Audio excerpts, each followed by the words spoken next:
પાટણ જિલ્લાના રાધનપુર અને ચાણસ્મા ખાતે એક એવી ટોળકી સક્રિય થયેલ જેમણે નજર ચૂકવી અને પૈસા ભરેલો થેલો લઈ જાય એ બાબતની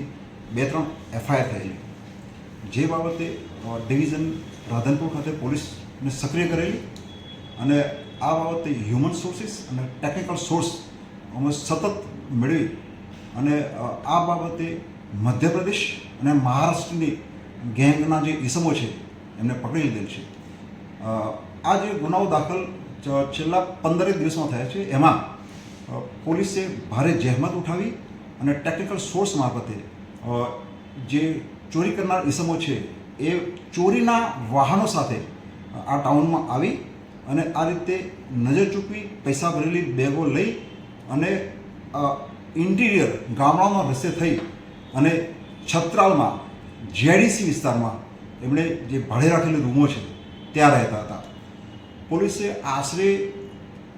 રાધનપુર, પાટણ, મહેસાણા, છત્રાલના 70